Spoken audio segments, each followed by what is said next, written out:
Sa ngalan ng Ama at ng Anak at ng Espiritu Santo. Amen. Sumainyo ang Panginoon. At sumainyo rin. Magandang umaga po sa inyong lahat.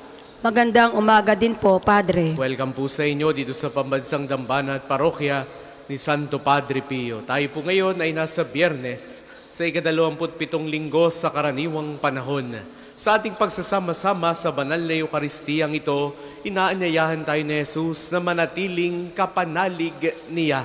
Nawa, patuloy natin siyang piliin sa ating pang-araw-araw na buhay. Kaya taminin po muna natin ang ating mga kasalanan upang tayo maging marapat gumanap sa banal na pagdiriwang.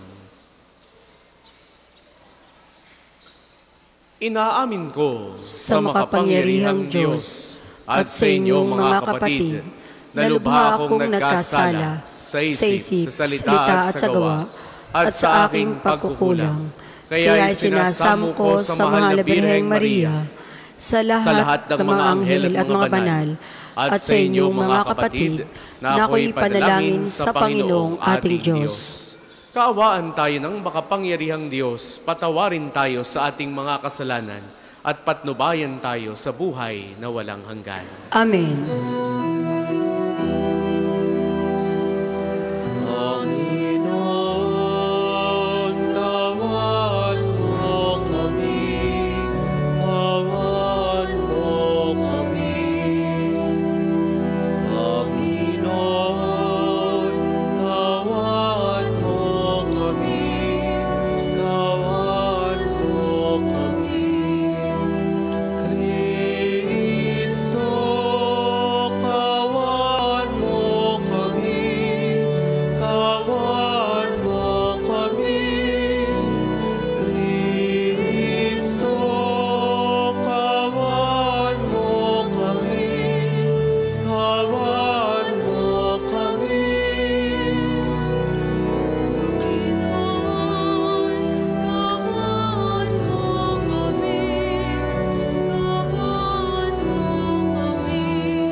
Manalangin tayo. Ang maraming makapangyarihan, ang iyong dakilang pagkamaawain ay nangingibabaw. Sa aming ginagawang kabutihan at idinadaing na mga kahilingan, ang kagandahang loob mo sa amin ay gawin mong magumapaw upang ang kasalanang ipinangangambang ihingi ng kapatawaran ng budhi naming takot na ikaw ay lapitan, ay iyong patawarin ng lubusan. At ang ipinag-aalangan naming hilingin sa pagdarasal ay iyong pagbigyang aming makamtan sa pamamagitan ni Hesu Kristo, kasama ng Espiritu Santo, magpasawalang hanggan. Amen.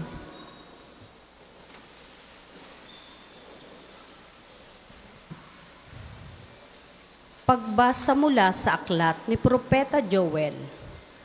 Magluksa kayo at tumangis, mga saserdoteng naghahandog ng haing, susunugin sa dambana ng Panginoon. Pumasok kayo sa templo at manatili roong magdamag na nakasuot ng sako. Walang trigo o alak na ihahandog sa dambana ng inyong Diyos. Iutos ninyo na mag-ayuno ang lahat. Tawagin ninyo ang mga tao upang sumamba. Tipunin ninyo ang matatanda at lahat ng taga-Huda. Pumasok kayo sa templo ng Panginoon na inyong Diyos at sumamo sa Kanya. Malapit na ang araw ng Panginoon at magaganap ang pagkawasak ng likha ng Kanyang kamay. Kalagim-lagim ang araw na yaon. Hipan ninyo ang trumpeta, ibigay ang hudyat sa Sion, sa banal na burol ng Diyos. Manginig ang lahat ng nananahan sa Huda. Dumating na ang araw ng Panginoon. Ito'y makulimlim at malungkot na araw. Madilim ang buong paligid at lumitaw ang napakakapal na balang tulad ng pagpapalaganap ng liwanag sa kabundukan kung nagbubukang liwayway. Hindi pa nangyayari ang ganito ng ang nakaraang panahon at hindi na nangyayari pang muli. Ang salita ng Diyos. Salamat sa Diyos. Salmong tugunan, makatarong ang paghatol, ang igagawad ng poon. Makatarong ang paghatol, ang igagawad ng poon. O Panginoon ko, buong puso kitang pasasalamatan. Ang kahangahangang ginawa mo poon, aking isasaysay. Dahilan sa iyo, ako ay aawit na may kagalakan. Pupurihin kita, Panginoon naming kataas-taasan. Makatarong ang paghatol, ang igagawad ng poon. Iyong hinatulan yaong mga hentil at mga balakyot. Alaala nila sa balat ng lupay pinawi mong lubos. Etong mga hentil nahulog sa hukay na ginawa nila. Sa kanilang bitag na umang sa akin ang nahuli sila. Makatarong ang paghatol, ang igagawad ng poon. Dapat kilalaning haring walang hanggan itong Panginoon. Kanyang itinatag yaong kanyang trono upang doon humatol. Ang pamamahala niya sa daigdig, pawang naaayon, sa makatarungan niyang pagpapasya bilang isang hukom. Makatarong ang paghatol, ang igagawad ng poon. Ang lahat po ay magsitayo.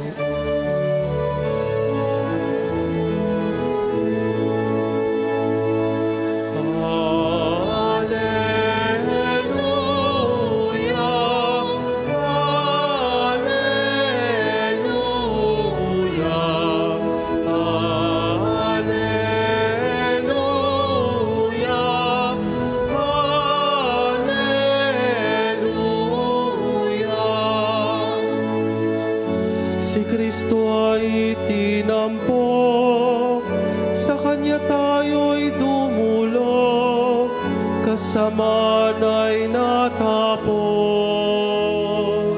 Alleluia, Alleluia,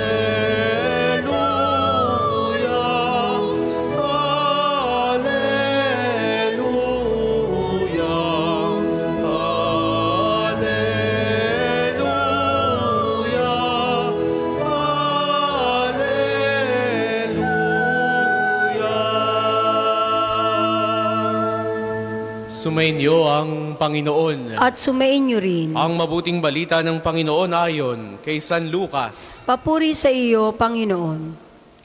Noong panahong iyon, matapos palayasin ni Jesus ang isang demonyo, nang gilalas ang mga tao. Ngunit may ilan sa kanila ang nagsabi si Beelzebul, na prinsipe ng mga demonyo ang nagbigay sa kanya ng kapangyarihang magpalayas ng mga demonyo. May iba namang nais siyang subukin, kaya't nagsabi, magpakita ka ng kababalaghang magpapakilala na ang Diyos ang sumasa iyo.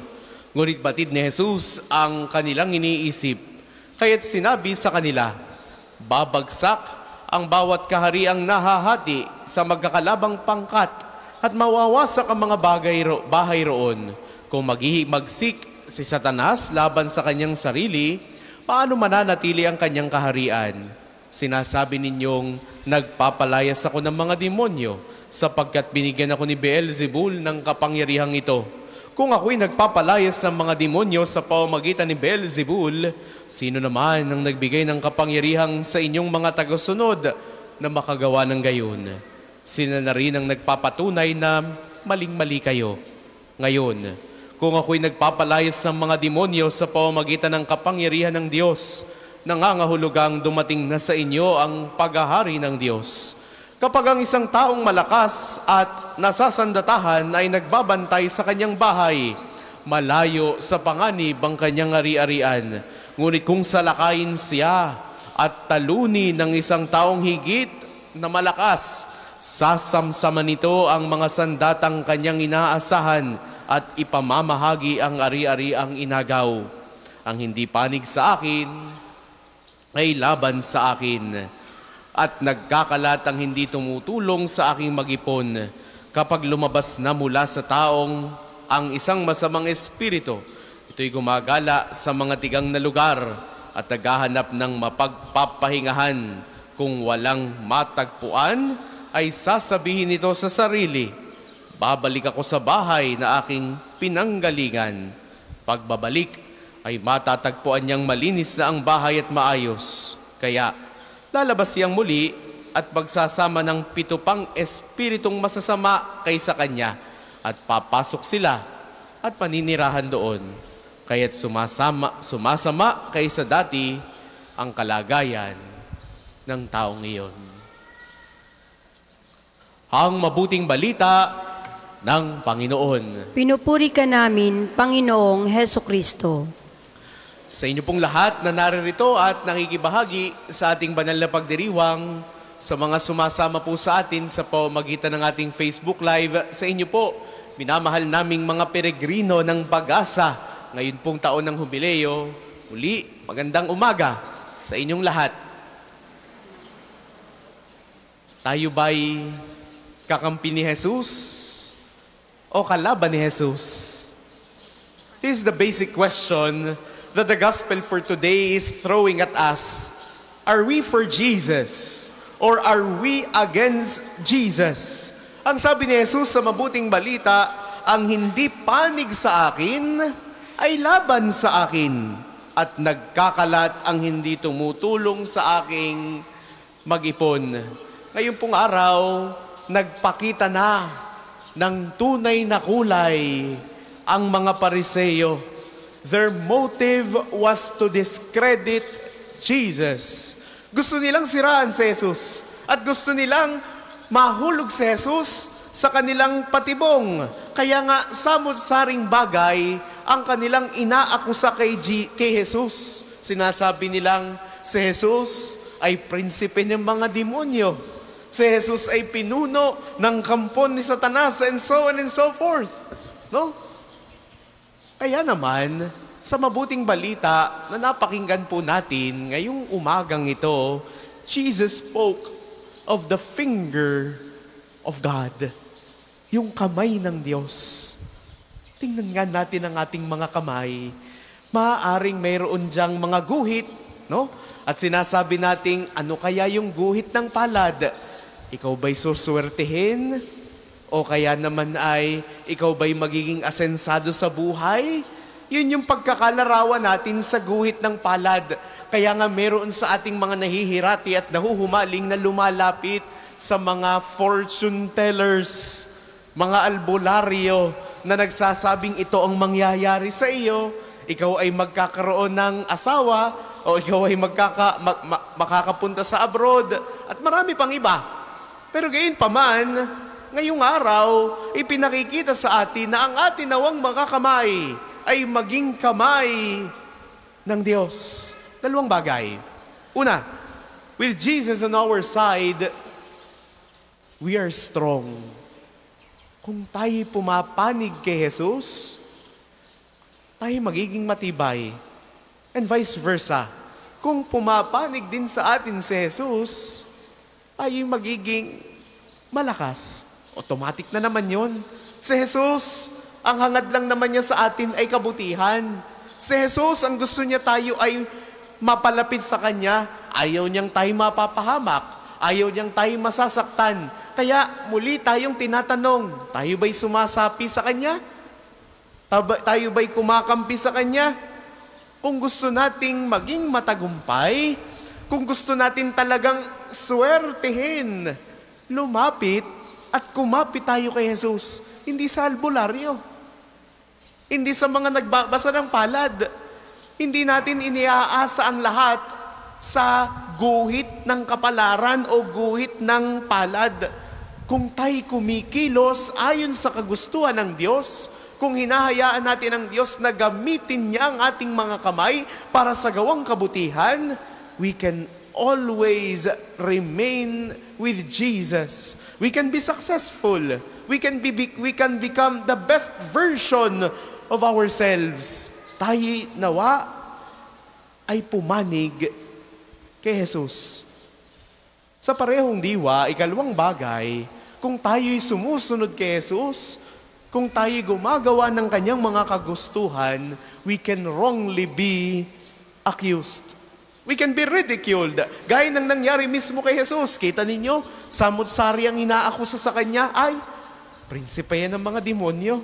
Kaya niya nakakausap yung mga demonyo at napapalayas niya, pinapakiusapan niya. Ay mga kasamahan niya yun eh. Kita ninyo no, kung gaano kabuluktot yung pag-iisip ng mga Pariseyo.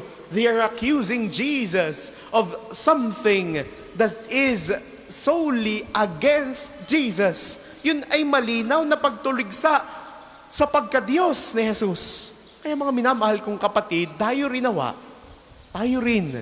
sa mga pagkakataon na tayo patuloy na gumagawa ng kabutihan, na tayo nananatili kay Jesus, may mga pagkakataon tayo tutuligsain, yan naman ay nagbabanal-banalan, o yan naman ay nagpapakitang tao lamang, gusto lamang niyang mapapurihan. Yes, they can continue throwing stones at us. Sabihin na nila ang gusto nilang sabihin. Ang mahalaga, alam natin kung ano ang nilalaman ng ating mga puso.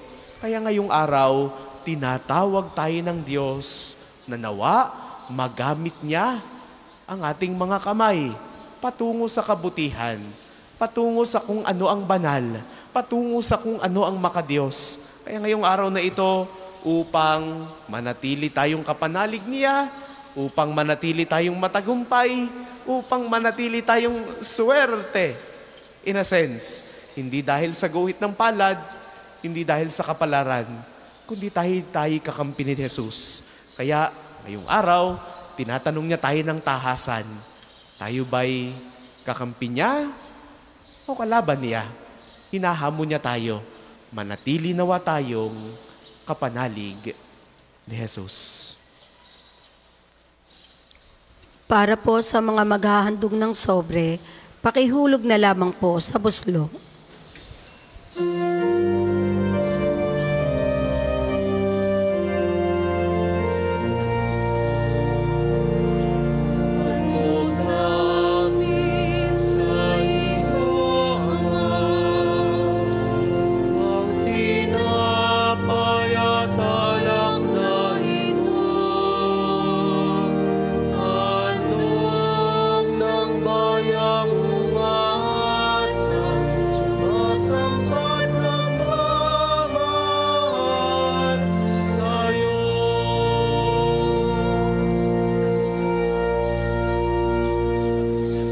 Ang lahat po ay magsitayo. Manalangin kayo mga kapatid upang ang paghahain natin ay kalugdan ng Diyos amang makapangyarihan. Tanggapin nawa ng Panginoon itong paghahain sa iyong mga kamay sa kapurihan niya at karangalan sa ating kapakinabangan at sa buong sambayanan niyang banal. Ama naming lumikha, tanggapin mo ang paghahain ng mga alay na iyong inihabilin at sa pagdiriwang ng dapat naming ganapin ang kabanalan ng iyong pagliligtas, nawa ay sumaamin. Sa pamamagitan ni Hesus Kristo, kasama ng Espiritu Santo, magpasawalang hanggan. Amen. Sumainyo ang Panginoon. At sumainyo rin. Itaas sa Diyos ang inyong puso at diwa. Itinaas na namin sa Panginoon. Pasalamatan natin ang Panginoong ating Diyos. Marapat na siya ay pasalamatan. Ama naming makapangyarihan, tunay kang marapat na ikaw ay aming pasalamatan. Pinagbibigyan mong ito'y aming maihayag, kahit na ito'y walang anumang maidaragdag. Sa kadakilaang sa iyo ay likas, sa pagpupuri namin ang nakikinabang ay kami ring iyong pinakikiharapan sa pamamagitan ng iyong anak na minamahal. Kaya, kaisa ng mga anghel na nagsisiawit ng papuri sa iyo nang walang humpay sa kalangitan, kami nagbubunyi sa iyong kadakilaan.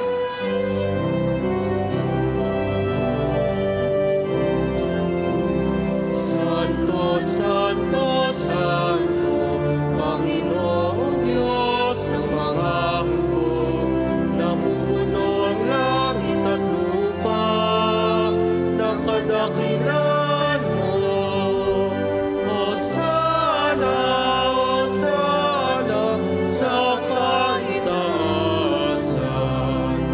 pinagpala na paririto sa ngalan ng Panginoon.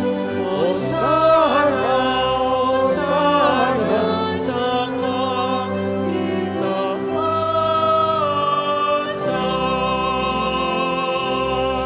Kung hindi po kayang lumuhod, ay manatili pong nakatayo ng may paggalang.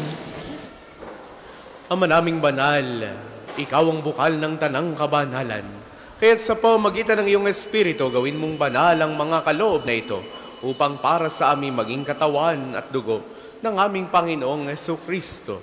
Bago niya pinagtiis ang kusang loob na maging handog, hinawakan niya ang tinapay, pinasalamatan kaniya, pinagati-hati niya iyon, iniabot sa kanyang mga alagad at sinabi, "Tanggapin ninyong lahat ito at kanin. Ito ang aking katawan na ihahandog para sa inyo."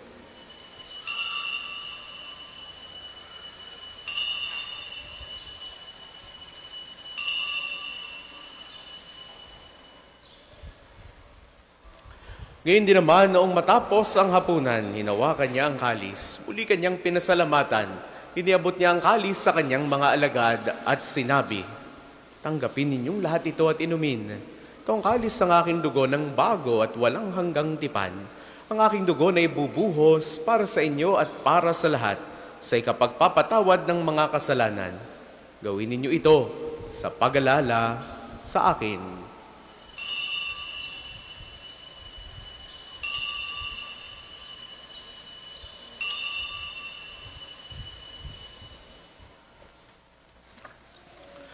Ipagbunyi natin ang misteryo ng pananampalataya. Si Kristo'y namatay, si Kristo'y nabuhay, si Kristo'y babalik sa wakas ng panahon. Ama, ginagawa namin ngayon ang pag-alala sa pagkamatay at muling pagkabuhay ng iyong anak. Kaya tiniaalay namin sa iyo ang tinapay na nagbibigay buhay at ang kalis na nagkakaloob ng kaligtasan. Kami nagpapasalamat dahil kami iyong minarapat na tumayo sa harap mo para maglingkod sa iyo. Isinasamo namin kaming magsasalo-salo sa katawan at dugo ni Kristo ay mabuklod sa pagkakaisa sa pamamagitan ng Espiritu Santo. Ama, lingapin mo ng iyong simbahang laganap sa buong daigdig. Puspusin mo kami sa pag-ibig kaisa ni Leon na aming Papa, ni Gilbert naming Obispo at ng Tanang Kaparian. Alalahanin mo rin ang mga kapatid naming nahimlay nang may pag-asang sila'y muling mabubuhay. Ngayon din ang lahat ng mga pumanaw, kaawaan mo sila at patuloyin sa iyong kaliwanagan. Kaawaan mo at pagindapatin kaming lahat na makasalo sa iyong buhay na walang wakas. Kaisa ng mahal na Birheng Maria na ina ng Diyos, ni San Jose na kanyang kalinis-linisang esposo, kaisa ng mga apostol at ng lahat ng mga banal tulad ni Santo Padre Pio na namuhay dito sa daigdig ng kalugod-lugod sa iyo. May pagdiwang nawa namin ang pagpupuri sa ikararangal mo sa pamamagitan ng iyong anak na aming Panginoong Jesucristo. Sa pamamagitan ni Kristo, kasama niya at sa Kanya ang lahat ng parangal at papuri ay sa iyo, Diyos amang makapangyarihan, kasama ng Espiritu Santo magpasawalang hanggan.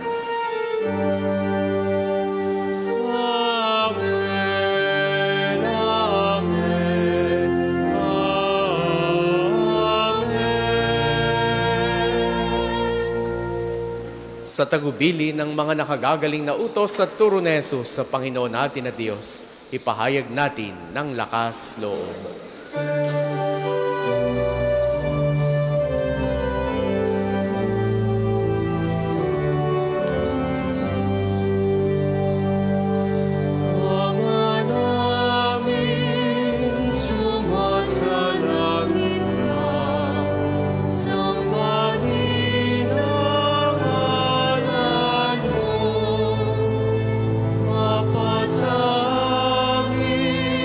Pangkaharian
aming kami adya sa lahat ng masama, pagkalooban ng kapayapaan araw-araw.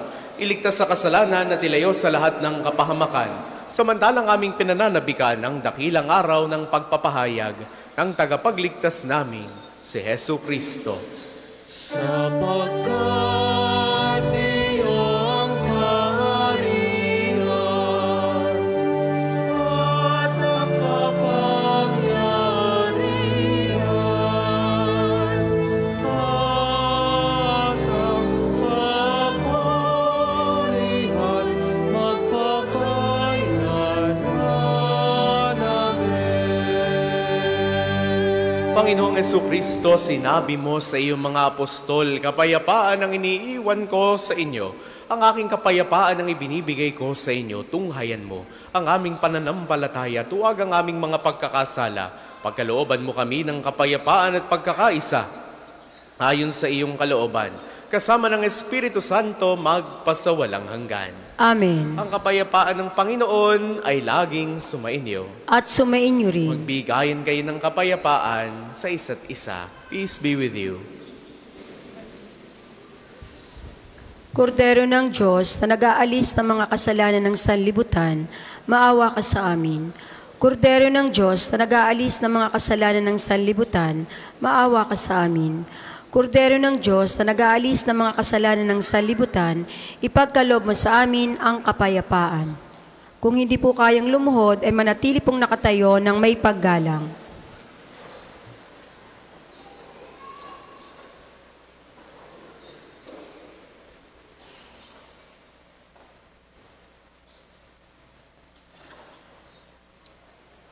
Ito ang kordero ng Diyos. Ito nag-aalis ang mga kasalanan ng sanlibutan. Mapalad ang mga inaanyayahan sa kanyang biging. Panginoon, hindi ako karapat-dapat na magpatuloy sa iyo, ngunit sa isang salita mo lamang ay gagaling na ako.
Was veiled your Godhead splendor, your manhood lies hidden too.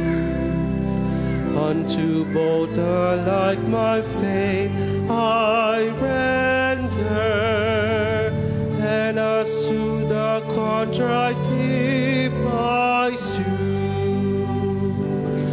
Hidden God, devoutly I adore you, truly present under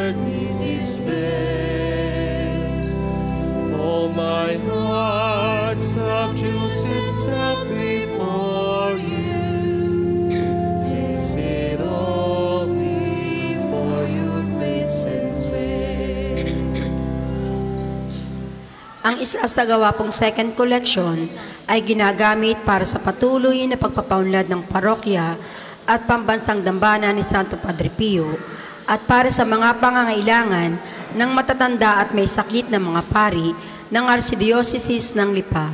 Salamat po sa inyong mga handog.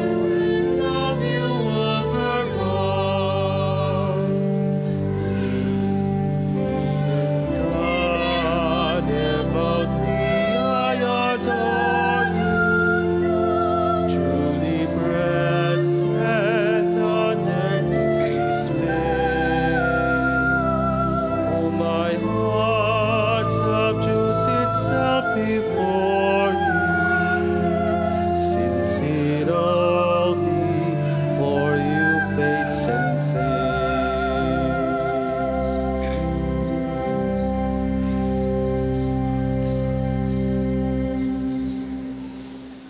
Ang lahat po ay magsitayo.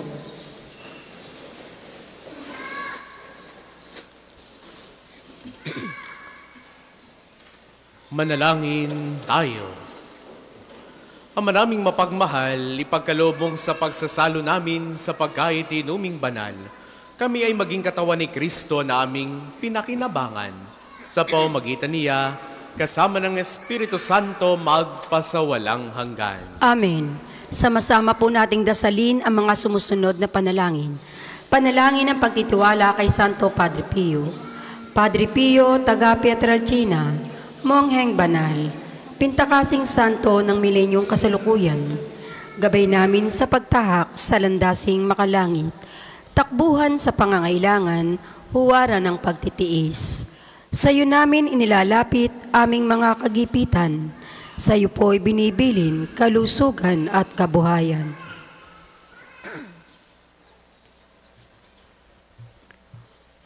Di man karapat-dapat, kami po ay pagbigyan, bendisyonan at basbasan, maging ganap sa buhay. Lumayo nawa kami, umiwas sa kasalanan, lumapit lagi sa Diyos, maging matatag at matibay. Sa mabuting balita ng pagliligtas, turuan mo kami nawa, sa tuwi na ay makinig, magnilay at sumampalataya. Amin pong pakiusap itong mga kahilingan, puso ay nagsisisi, nagtitikang taimtiman. Di na muling magkasala, sunod lagi sa Diyos Amang, kaysa ng Espiritu, at ni Jesus na tagapamagitan. Amen. Panalangin para sa pagkakamit ng indolensya plenarya ngayong taon ng Jubileo. Sumasampalataya ako sa Diyos Amang makapangyarihan sa lahat, na may gawa ng langit at lupa. Sumasampalataya ako kay Jesucristo, iisang anak ng Diyos, Panginoon nating lahat. Nagkatawang tao siya, lalang ng Espiritu Santo, ipinanganak ni Santa Mariang Birhen, pinagpakasakit ni Poncio Pilato, ipinako sa krus, namatay, inilibing.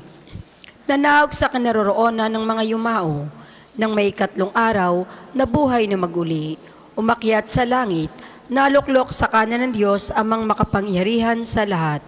Doon nagmumulang paririto at huhukom sa nangabubuhay at nangamatay na tao. Sumasampalataya naman ako sa Diyos Espiritu Santo, sa banal na simbahang Katolika, sa kasamahan ng mga banal, sa kapatawaran ng mga kasalanan, sa pagkabuhay na maguli ng nangamatay na tao, at sa buhay na walang hanggan. Amen. Ama namin, sumasalangit ka, sambahin ang ngalan mo, mapasa amin ang kaharian mo, sundin ang loob mo dito sa lupa para nang nasa langit. Bigyan mo kami ngayon ng aming kakanin sa araw-araw at patawarin mo kami sa aming mga sala para nang pagpapatawad namin sa nagkakasala sa amin. At huwag mo kaming ipahintulot sa tukso at iadya mo kami sa lahat ng masama. Amen. Aba, Ginoong Maria, napupuno ka ng grasya, ang Panginoong Diyos ay sumasa iyo. Bukod kang pinagpala sa babaeng lahat, at pinagpala naman ang iyong anak na si Jesus. Santa Maria, Ina ng Diyos, ipanalangin mo kaming makasalanan, ngayon at kung kami mamamatay. Amen. Papuri sa Ama at sa Anak at sa Espiritu Santo, kapara nung una, ngayon at magpasawalang hanggan. Amen. Ang lahat po ay magsiupo para sa ilang patalastas. Una, sa inyong pagdalaw sa pambansang dambana, mangyaring pakaingatan ng inyong mga personal na gamit. Hangad namin ang isang matiwasay at maayos na pagbisita sa National Shrine. Ikalawa, nais po naming ipagbigay alam sa inyo na ang Padre Pio Healing Bundle ay available sa ating mga tindahan. Ang langis na kasama nito ay may halon ng langis mula sa puno ng olibo na binasbasa ni Santo Padre Pio noong siya'y nabubuhay pa.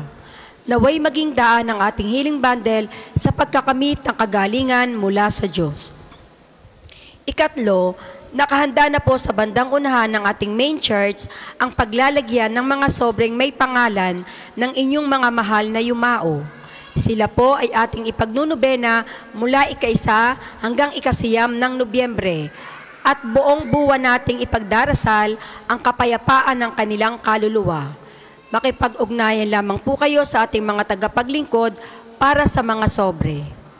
Ika-4, ngayon ay pinagdiriwang ang World Mental Health Day. Bilang pakikibahagi natin sa pagdiriwang na ito, hinihikayat ang lahat ng sisimba dito sa National Shrine ay magsuot ng kulay asul bilang pagsuporta sa Philippine Mental Health Association Incorporation. Ang susunod pong banal na misa ay sa ganap na ika-12 ng tanghali. Maraming salamat po at mangyaring panatilihin natin ang kalinisan, katahimikan at diwa ng pananalangin sa loob at labas ng ating mga simbahan. Magsitayo na po ang lahat para sa pagbabasbas ng religious articles. Mga kapatid, manalangin tayo sa Diyos sa mga makapangyarihan upang tayo maging kawangis ni Kristo sa taimtim na pagdalangin sa tulong ng mga larawan at mga dasalan. Manalangin tayo. O Diyos, Ikaw ang bukal ng lahat ng pagpapala at biyaya. Ibuhos po ninyo ang inyong bendisyon sa mga gamit na ito sa pananalangin, mga rosaryo, imahen, dasalan, langis, miracle robes at healing bundles na nagpapaalala ng iyong kabutihan, kabanalan at pagmamahal sa amin upang ang lahat na dumulog at magdasal gamit ang mga ito ay magtamo ng iyong awa at biyaya. Loobin mong tularan namin ang kabanalan at aral ni Kristo at ng mga santo magpasawalang hanggan. Amen. Tayo pong lahat, Ama namin, sumasalangit ka, sambahin ang ngalan mo, mapasa amin ang kaharian mo, sundin ang loob mo dito sa lupa para nang nasa langit. Bigyan mo kami ngayon ng aming kakanin sa araw-araw at patawarin mo kami sa aming mga sala para na ang pagpapatawad namin sa nagkakasala sa amin. At huwag mo kaming ipahintulot sa tukso at iadya mo kami sa lahat ng masama. Amen. Aba, Ginoong Maria, napupuno ka ng grasya, ang Panginoong Diyos ay sumasa iyo. Bukod kang pinagpala sa babaeng lahat, at pinagpala naman ang iyong anak na si Jesus. Santa Maria, Ina ng Diyos, ipanalangin mo kaming makasalanan, ngayon at kung kami mamamatay. Amen. Luwalhati sa Ama at sa Anak at sa Espiritu Santo, kapara nung unang-una, ngayon at magpasawalang hanggan. Amen. Luwalhati sa Ama at sa Anak at sa Espiritu Santo, kapara nung unang-una, ngayon at magpasawalang hanggan. Amen. Luwalhati sa Ama at sa Anak at sa Espiritu Santo, kapara nung unang-una, ngayon at magpasawalang hanggan. Amen. Sumayin niyo ang Panginoon. At sumayin niyo rin. Naway pagpalain kayo ng makapangyarihan at laging nagmamahal sa ating Diyos, ang Ama at Anak at Espiritu Santo. Amen. Taglay ninyo sa inyong pag-alis ang kapayapaan ni Kristo. Salamat sa Diyos.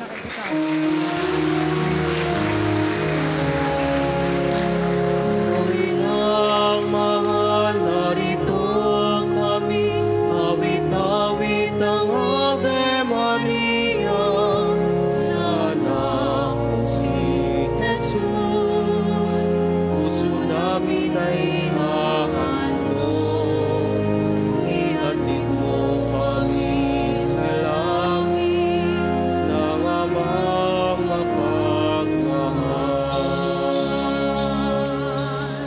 Available